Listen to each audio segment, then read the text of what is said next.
Welcome. I know it's been a while. Welcome to another edition of Sports with Royalty. I'm your host, Cornelius. Yours truly. Back with a jam packed episode just at the right time. NFL free agency. What can I say, ladies and gentlemen?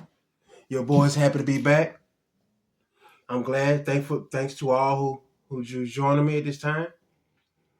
Uh, jam packed day. I'm gonna cover a lot of free agent signings, my thoughts and whatnot on everything. You know what I mean? I've been away for a while, working on a lot, doing a lot, still trying to get, better equipment and different things. I really do want to do this sports stuff the right way. So I want to get stuff set up right. I want my own little desk, my own little, in an ESPN panel, So I'm really trying to get things moving forward. But I appreciate all y'all patience and whatnot. But it's been a hell of a week so far. But the Rams getting two of the Kansas City Chiefs corners is huge for the NFC West. With the Rams needing to shore up their secondary, they go out and do absolutely that. Getting not one but two of the Chiefs uh, corners, McDuffie, and they got Jalen Watson from the Chiefs. So the Rams making a splash by getting shoring up their cornerback position and getting that secondary, which was a need that they felt like they had to, you know, get together. This looks kind of crooked. Let me see. Yeah, but I think the Rams did a good job there. Of course, the Raiders had traded Max Crosby to the Baltimore Ravens for two first round picks. I think that Tom Brady is going to use one of those picks to get quarterback from Indiana, of course. Uh, so Max Crosby fits in good with the Ravens. Hell of a pass rusher. I think he's going to do very well in Baltimore. That's huge for the Ravens. Defense, he fits in perfectly with them and what they want to do. So that's huge for the Ravens. Uh, Travis Kelce, of course, it's a no-brainer. He's returning to the Chiefs again for another season. The Cardinals added Gardner Minshew. Uh, the Cardinals right now, I don't know. It's just that's a position that is it's right now. I feel like it's holding them back. Kyler Murray gone, and I feel like that quarterback position in Arizona is a disaster right now. I don't see any improvement in the team coming up this year. I think they'll be last in NFC West again. Could be wrong, but we'll see. Um, the Falcons also get Tua Tua Tua, who was released by the Dolphins, has signed a 1 year deal with the Atlanta Falcons now. So Tua found him a new home in Atlanta. It's been a rough year for Tua. A lot of criticism on his game uh, from the media, not just the media, but some people, in the Dolphins camp or whatnot. So I feel like Tua getting a fresh start in Atlanta may be just what he need, but good luck to Tua. But I think it was the right move for the Dolphins to cut their ties at this time because it's clearly they need to revamp some things and go in a different direction in the quarterback position, especially. So Brandon Ayuk signs with the Washington Wizards. I mean, excuse me, sorry, Washington Commanders. Um, I think that reunited with Debo, got Jaden Daniels there. Who knows? Maybe that must be what he needed. The 49ers had to cut their losses. So didn't want to play anymore. And when somebody, you gave them all that money and then they decide they don't want to play for you, pretty soon you're going to have to do what you have to do to move forward as a team and as a franchise. So it's better that both parties have separated. And good luck in Washington. Just like Depot, let's see how things work out there. So, the Bengals add boy mate D line for $60 million. The Bengals need a D lineman, and they probably a pretty good one. Boy Mayfield. So the Bengals need to get a pretty good pass rusher, $60 million, a couple years. So it's just needed, very much needed. The Commanders, Ofe Ojui, I guess I pronounced it right.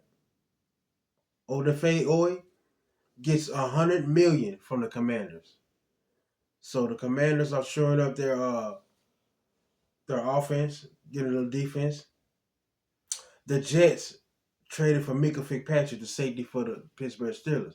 But the Jets completely revamped their defense. Defensive lineman Joseph Asai, $36 million, 3 years. Defensive lineman Kingsley Abaro, 1 year, $10 million. Demario Davis, 2 years, $22 million. Defensive lineman, he's the linebacker. Defensive lineman David Onopoche, 1 year, $10.5 million. So the Jets completely revamped their defense. Now all they got to do is take care of the other side of the ball. They have solidified and taken care of just about every need they have on the defensive side of the football, and to rebuild their team. The Super Bowl champion Seattle Seahawks lose that running back, Super Bowl MVP, Kenneth Walker, to the Kansas City Chiefs.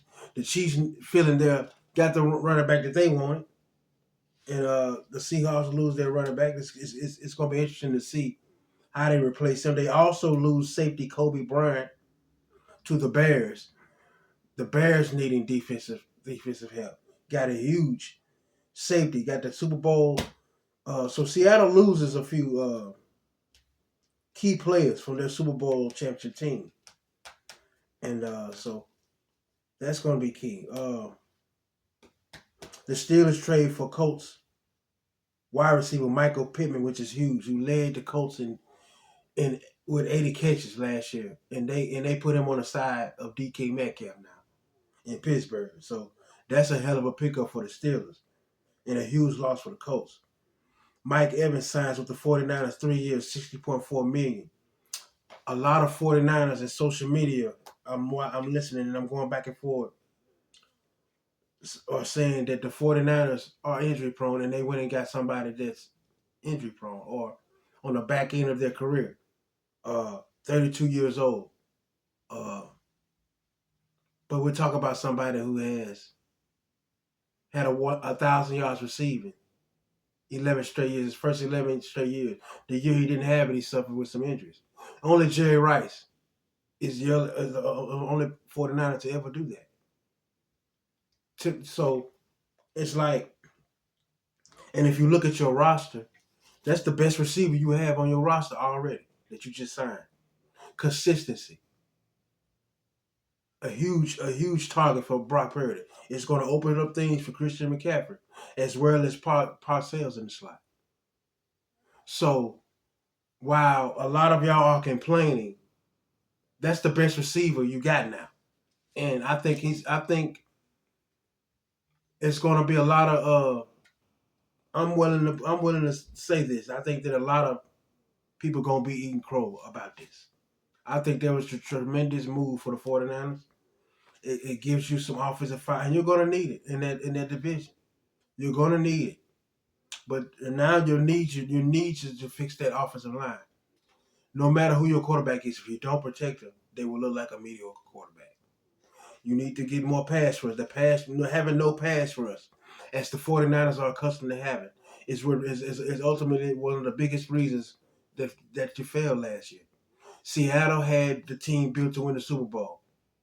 They had defensive line. They had great secondary play. So while that is a huge signing offensively, and I think it's going to pay off. You you need to make sure you sure up everything else that you need to sure up because Seattle ain't going nowhere. The Rams are going to get better, and so that division is up for grabs. But I think that's a great signing for the 49ers to get Mike Evans. So we'll see about that. But it's been a hell of a day with these free agent signings. I'll definitely be back tomorrow with more, most likely. Looking at a little bit of NBA. You have to sit down and watch these games, man, to know what you're talking about. But Luka looks tremendous. Uh, you know, the other night watching him play, and Boston getting Jason Tatum back, I think that really does hurt some teams because they don't give that guy enough credit for the dog he is. Boston looks good. Uh, Cleveland, one player away. Maybe I don't think they have enough now to. The Knicks are looking okay in third. OKC. What does I say? Consistency personified. They just win. They just kick everybody butt. Uh, Jamal Murray with the ankle injury. Not too much to worry about right now. With him and Jokic, in the end that they gonna do what they need to do to have the Nuggets in position to make some noise in the playoffs. A lot of people don't see the Lakers as contenders. I don't really see them as contenders right now. But as we go down the stretch and get in the postseason, we'll see. You never know what can happen, man. I personally, I personally think that DeAndre Ayton, he has to play. He has to play extremely well, and I mean rebounding, blocking shots.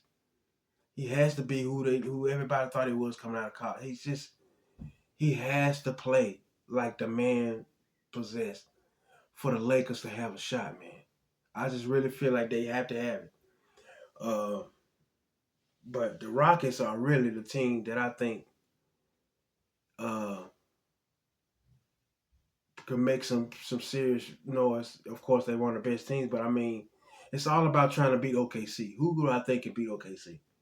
I think Wemby and them guys, of course. Wemby has their number. This guy is unbelievable, man. The things that I see this dude do on the court, man, Wemby Yama, it's unfair, man.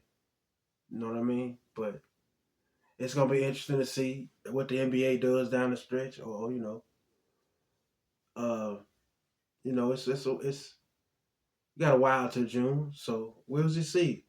Things could change, man. But right now, as far as the East go, I'm riding with Boston. I just think that until somebody shows me different, I think that Boston really is the team to beat right now. And in the West, OKC still has the crown until somebody takes it from them. But uh, it would be good to see the Lakers try to make a run, but I don't know, man. I think a lot of bridges have been burned there. I don't know. It's just going to be hard for them to beat uh, teams like uh, Houston and OKC. But we'll see. Austin Reeves is going to have to continue to play extremely well also. But they need DeAndre Ayton to step up, like Shaq said, and you just got to play. And uh, I want to see the Knicks, uh, cause Jason Tatum come back, like I said, was huge. I want to see the Knicks do what they need to do and see if they can't make some. Because I actually had the Knicks, believe it or not, I had the Knicks as my favorite to possibly make the finals this year. I had the Knicks. So that mid season banner that y'all keep on trying to put up there in the NBA like it means something, it don't. Because it'll be a shame for these teams to hang up these college tournaments because that's what they are to me. I told y'all I really do not like the tournaments that the NBA having now. You having these teams celebrate these in season tournament wins, and they don't even win the NBA championship. So what's important? What are we gonna remember about? So the next you have to ask yourself that same question that most people probably ask everybody else. Is which one is gonna be more important? I don't if I'm hanging up a mid season banner, I need to have a NBA championship banner to go with it. And I know the Knicks fans can agree that they would rather have that. But with that being said, man, I appreciate all y'all joining me for another episode of Sports with Royalty. You are greatly appreciated. Your boy gonna stay in touch, and he gonna stay on top of these NFL free agency, more NBA news and discussion. Uh, I appreciate all of y'all for your support. Until next time, I'm out.